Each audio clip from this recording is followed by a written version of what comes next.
If you sell on Teachers Pay Teachers and you want to increase your sales over the next year, this is one thing you must not sleep on. Hey, I'm Phoenix and I'm the Tattooed Piano Teacher. I'm talking about the suggestion page that's included as part of your TPT products. This is usually just an afterthought after spending hours, weeks, months on your brand new product and you're just so ready to post it and be done with it. But if you skip this step or you half-heartedly slap some sort of suggestion page at the end of your product, you might be missing out on exponential future sales.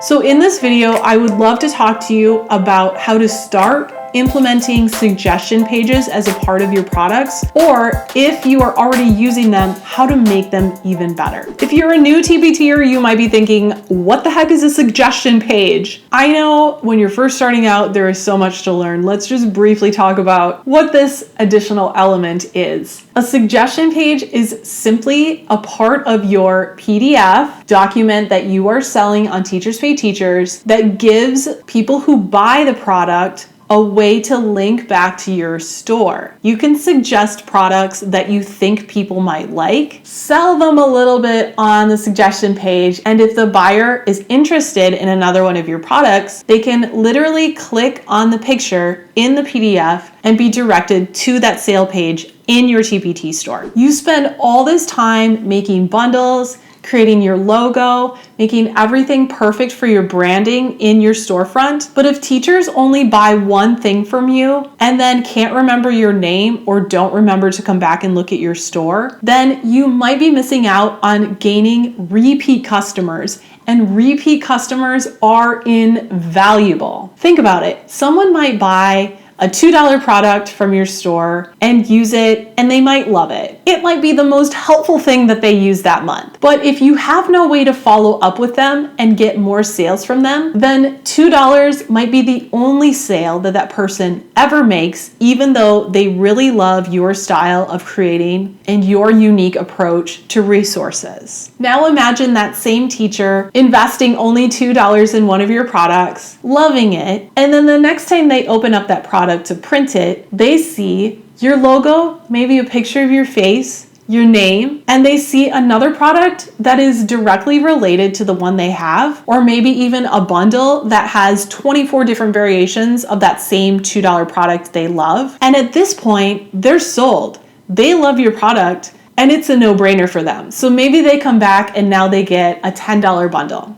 They love that bundle so much and now they've seen your name and your face a couple of times. The next time they need something related to that topic, they're probably going to go straight to your store and now they're looking at all of your products. So do you have more one-time customers or do you have more lifetime customers? That's the power of a really, really good suggestion page in your product. Now there are different types of suggestion pages and different approaches to this. So even if you're already utilizing suggestion pages, let me see if I can give you some fresh ideas to even expand further. You can include a topical suggestion page. This is kind of the most obvious. For instance, I'm a piano teacher, so if I create a resource that is a board game all about bass clef notes, a topical suggestion page could have links to all of my products that review bass clef notes. So that is topical. It is other things that the teacher could use to review the same subject matter. The second type of suggestion page would be similar activities. So if my board game is popular with this teacher, they might also enjoy a board game with treble clef notes, or they might enjoy a board game with notes and rests or something like that. So if they like that type of activity, show them other activities that have other topics. Another big one is seasonal. So if you sell a Christmas product, then you want maybe a page of all of your Christmas products so that if they need more, they can go back to your store and buy more, or you can promote the next season. So if you're selling summer resources, then have a page about your back to school resources, which is coming up. A fourth type of suggestion page would be to have some of your most popular items. In your product statistics, you can filter by which things have sold the most or which things have made you the most money. Perhaps you want to promote the things that have the highest conversion rate because you know that if teachers see them, they are very likely to hit that buy button. And the fifth type of suggestion page would be a focused suggestion page. This is where you're promoting something that you just specifically want to promote for one reason or another.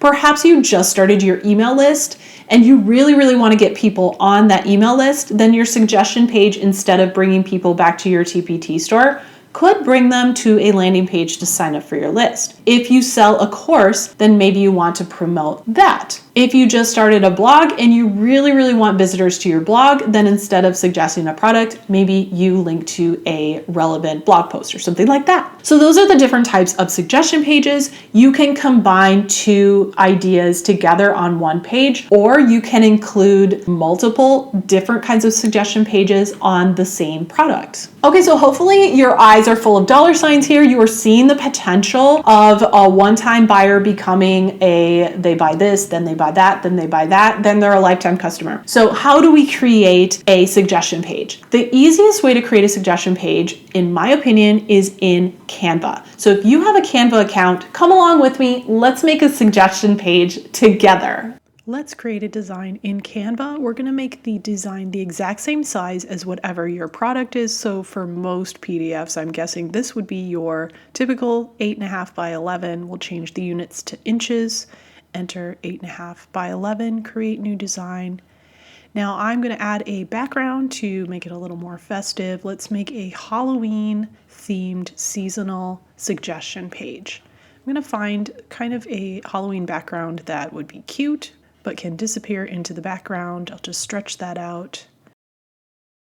I'm going to adjust the transparency so that the main feature, the links that I want people to click, and the text will stand out a little bit more.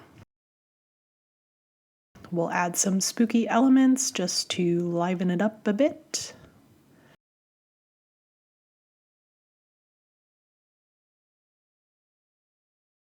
I love to use the flip tool, make everything symmetrical. We'll add a little Halloween town silhouette here on the bottom, adding in the text.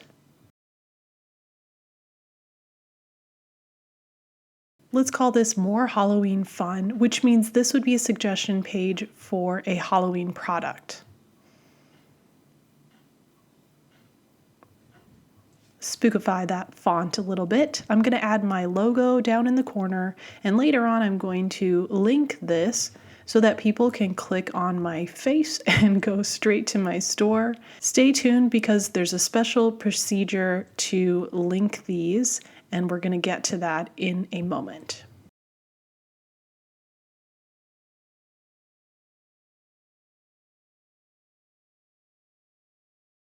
Now I'm going to start adding the thumbnail or cover images of the products that I want to link to, anything that's relevant from my store that would fit into the Halloween season.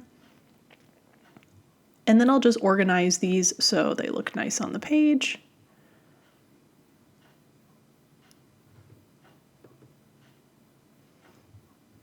I'm also going to add some text to the side of these buttons because I do feel like they can be a little overwhelming. It's hard to see what you're looking at. And so I'll add just a general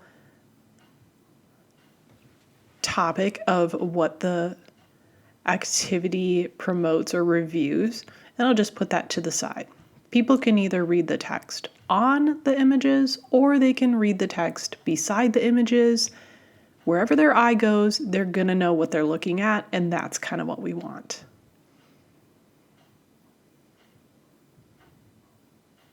I'll make this text a little bit less festive and spooky just so that it is really easily and clearly read. And I'm going to keep it to 1 or 2 words so it can be read kind of instantly. Now all of these images, these cover images, are going to be linked back to the products that they are promoting. The reason that I'm not linking them yet is because we're using Canva. And we have some elements from Canva's library. So we cannot, I don't know why I added a werewolf accidentally. I'm just going to add in a little arrow element here. So with Canva, we cannot just download this as a regular PDF where people can click, because then people would also be able to lift the clip art off of this page. And we have to be compliant to Canva's rules. This is their clip art, so in order to use it, we have to flatten their elements so they cannot be stolen. So what we're going to do is we're going to duplicate this page, and on the duplicate, we're going to delete anything that will be linked. So all of these images that will be linked, we're going to get rid of those temporarily. And we'll also get rid of my logo because that's going to become a button. Now I'm going to share this or download it as a PNG because that will automatically flatten the image so that these individual elements cannot be lifted. I'm going to make it nice and big so that it is really high quality. So just page 2 is getting extracted as a PNG. Now we're going to start with a blank page. We're going to upload that PNG that we just created, and you'll notice that none of these individual elements are clickable. They cannot be removed from the PDF. Let's go back to the original page with the covers and the logo that we want to link. I'm going to select them all, copy them all, and then paste them all on the new page with the flattened background image. So as you can see, I cannot click on the background, but I can click on the ones that I want to link. Now we're ready to start adding links to each individual image so that once extracted, this PDF will be clickable. Go to your store, find the product that you want to link to, and then it's just a matter of copying the URL address at the top of the browser and pasting it. And there you go. There is another way to link if you have a premium seller account, and I'll show you how to do that too. That would be using UTM codes so that you can track where your clicks are coming from. We'll go to link on the image we want to link, and then we're going to go to the dashboard on your seller account, go to traffic, and click the URL builder button.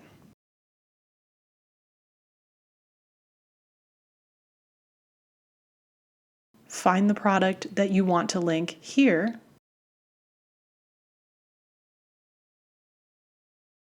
Select it, click apply, and then we're going to name this link. So I'll call it the Halloween suggestion page as the source.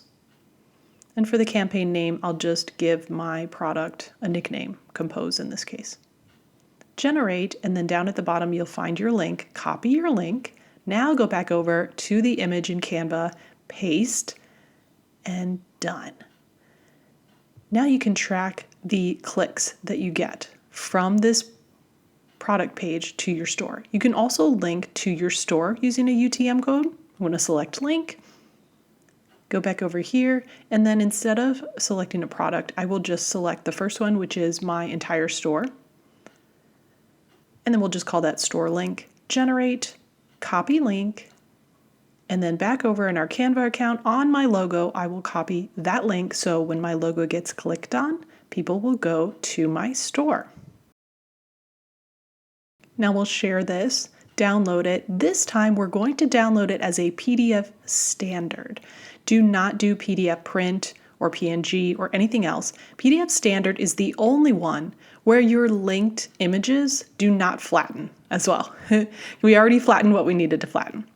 So PDF standard is the only one where your links will stay clickable. So that is what we want. Here's our final product. And now if I hover over these images, or I click on one, I go to where I want to go. So we're in business. Now go to your product. We're going to add our PDF that we just created to your product. This is a product that already has a topical suggestion page composed with dice. And it also has my method book linked, but I'm going to put this right in between there. So people can check out other Compose with Dice sets, they can check out other Halloween products, they can check out my method books, and then here is my terms of use page. So there you go.